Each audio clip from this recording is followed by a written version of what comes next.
Okay, so very good evening to all of you students. So again, I have to get back on the breaking news which is coming on the YouTube and the whole over in the India. So जो exam के बाद जो खबर चल रही है, सब बच्चों का दिमाग और दिल और ज़ुबान सबकी जो वो एक ही क्वेश्चन के ऊपर टिक गई है. Question paper leaked. So is this correct information or wrong information? So NTA ने भी जो है वो नोटिफिकेशन निकाल दिया है. सामने आपके NTA की जो वो नोटिफिकेशन आ रही है. The exam was leaked or not? So everybody was excited कि अब कुछ बच्चों के लिए कुछ बच्चे बहुत हैप्पी थे और कुछ बच्चों जो वो कुछ हैप्पी नहीं थे. सो क्वेश्चन ये आ रहा है कि जो बच्चे एग्ज़ाम दे के आ रहे हैं, क्या दोबारा नीट का पेपर जो है वो होगा? क्या ये पेपर वाकई में ही लीक किया गया है? और ये अगर हुआ है तो what was the reason behind that? And again the question इसलिए यहीं पे आ रहा है, फिर ये जो है वो कोचिंग फैक्ट्री में ही जो है वो ये कांड हुआ है. कैसे हुआ है? और कोटा में ही हुआ है, जिसके कारण जो है वो, क्योंकि अगर किसी और जगह हम ये वाला प्रॉब्लम आती तो हम मान सकते थे कि क्या हम एनटीए की सजेशन जो उन्होंने अपनी जस्टिफिकेशन दी है इसके थ्रू, तो वो हम मान भी सकते थे. तो फिर ये प्रॉब्लम कहाँ आई? कोटा में ही प्रॉब्लम आई, जहाँ पे जो है वो कोचिंग का फैक्ट्री है. सो कोचिंग फैक्ट्री में अगेन प्रॉब्लम आई है. क्या हुआ था? स्कूल में एग्ज़ाम हो रहा था. एग्ज़ाम के टाइम पे 2 बजे एग्ज़ाम स्टार्ट हो गया था. बच्चे पेपर देने चले गए थे. एक जो है वो प्राइवेट स्कूल था, गवर्नमेंट स्कूल था, जिसके अंदर बच्चे जो वो एग्ज़ाम देने गए. एग्ज़ाम देने के बाद कुछ बच्चों ने, अब जस्टिफिकेशन यही थी उनकी कि जो पेपर आया उनको मिसमैच पे क्वेश्चन पेपर मिल गया. हिंदी वालों का मीडियम था, जहाँ कोई इंग्लिश मीडियम वालों का मीडियम था, वो मिसमैच होने के कारण जो है वो बच्चों ने 4:30 जो वो एग्ज़ाम को जो वो लेफ्ट कर दिया, जो कि नॉर्म्स के अकॉर्डिंगली बिल्कुल रॉन्ग था.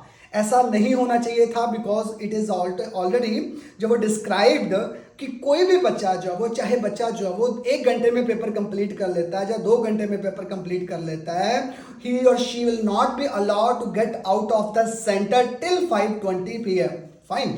सो उससे पहले जो है वो बच्चा बाहर नहीं जा सकता था. तो बट द स्टिल कोटा में यही हुआ. एक सुप्रीडेंट ने बच्चे को अलाउ कैसे कर दिया जो वो बाहर जाने के लिए.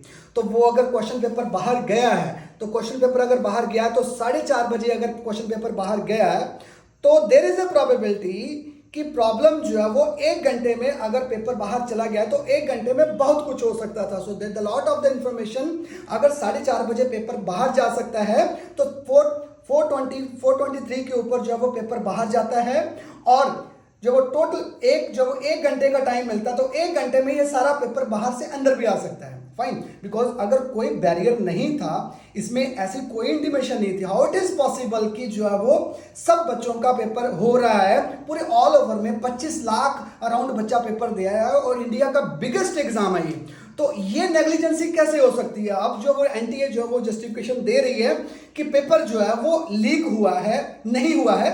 जो पेपर है वो हम 120 कैंडिडेट जो है वो बच्चे बाहर आ गए थे, तो एग्जाम से पहले बाहर आ गए थे. बाकी सेंटर्स में कोई भी फैक्टर नहीं हुआ. अगर पेपर बाहर आ सकता है, फाइन, अगर पेपर बाहर आ सकता है तो बाहर से पेपर अंदर भी जा सकता है. सो 1 घंटे में पूरे का पेपर जो है वो पूरा पेपर कंप्लीट किया जा सकता है. सो आई डोंट थिंक सो कि जितनी ही मर्जी एनटीए जस्टिफिकेशन दे दे, but the problem is this. Problem तो है. So it can be re exam. So NEET का एग्जाम जो है वो दोबारा होना ये कोई नई बात नहीं थी. सो वैसे भी जो है वो 2015 में हुआ, 2016 में हुआ, ठीक है, 2 बार ऑलरेडी पहले भी हुआ था, और 2024 में फिर जो वो, इसको हम लीक ही मानेंगे. अगर क्वेश्चन पेपर जो वो 1 घंटे के अंदर बहुत कुछ हो सकता है. सो नीट ने इन्होंने क्या जस्टिफिकेशन दी है? So check on this. इन्होंने बोला है कि हमारे जो वो 120 बच्चे बाहर गए थे, बाकी जो है वो पेपर टोटली जो है वो किसी बच्चों को, कोई भी कंसर्न्ड बच्चों को कोई भी उनका अफेक्टेड नहीं हुआ. हमारे सारे सेंटर्स के ऊपर जो है वो पेपर स्मूथली चला है और उसमें किसी भी तरह की कोई प्रॉब्लम नहीं आई है. बट हमारे अकॉर्डिंगली जो वो अगर पेपर बाहर से आ गया तो क्वेश्चन मार्क लग ही जाएगा. क्वेश्चन पेपर बाहर आया है तो इसका मतलब है क्वेश्चन पेपर लीक हुआ ही है और लीक करवाया ही गया है. सो ये प्रॉब्लम है. सो अब नेक्स्ट व्हाट अप नेक्स्ट, ये हमारे ऊपर अभी तक भी क्वेश्चन मार्क है। देखिए अब देखते हैं कि क्या जो एनटीए क्या डिसीजन लेती है, बिकॉज एप्लीकेशन तो एनटीए के पास अब जाएगी ही जाएगी आरटीई, क्योंकि आरटीआई तो पढ़ेगी पढ़ेगी इस क्वेश्चन के ऊपर, क्योंकि ये जो पेपर हुआ है वो पेपर बाहर आया है, तो दोबारा पेपर जा भी सकता था, तो इसके ऊपर दोबारा क्वेश्चन मार्क आएगा। सो आई डोंट थिंक सो कि ये कंप्लीट हो गया, कि एनटीए ने जो वो 4:30 बजे ही जस्टिफिकेशन कर दी कि दोबारा हमें पेपर लेना ना पड़े। तो बट उनकी जस्टिफिकेशन से कुछ नहीं होगा, बिकॉज 25 लाख बच्चों की सिलेक्शन का क्वेश्चन मार्क आ जाता है। सो आई डोंट थिंक सो, हमें भी इतना साल हो गया नीट को देखते देखते। सो ये होता ही रहता है, नीट का एग्जाम तो री एग्जाम होना कोई जो वो नई बात नहीं है, तो ये चलता ही है। वैसे भी 5-7 साल 10 साल हो गए थे, दोबारा री एग्जाम हुए तो ये दोबारा प्रॉब्लम आनी ही आनी थी।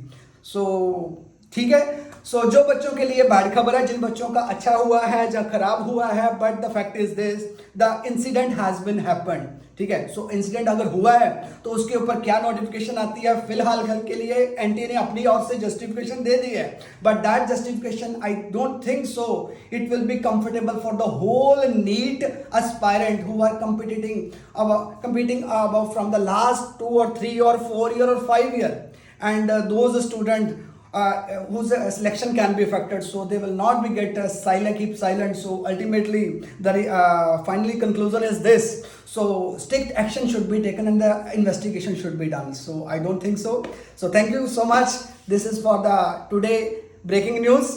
ठीक है, so जो चल रही है तो बच्चों के दिमाग में चल रहा है, तो आई होप सो सब बच्चों के लिए क्या क्वेश्चंस हैं, सो वो हम डिस्क्रिप्शन में करेंगे। जो भी नीट की इन्फॉर्मेशन होएगी, जो भी अपकमिंग इन्फॉर्मेशन होएगी, so I will keep you updated. Just subscribe my YouTube channel NEET Guru, so every minute of the NEET counseling will be described to you on this channel. So thank you so much, all the best.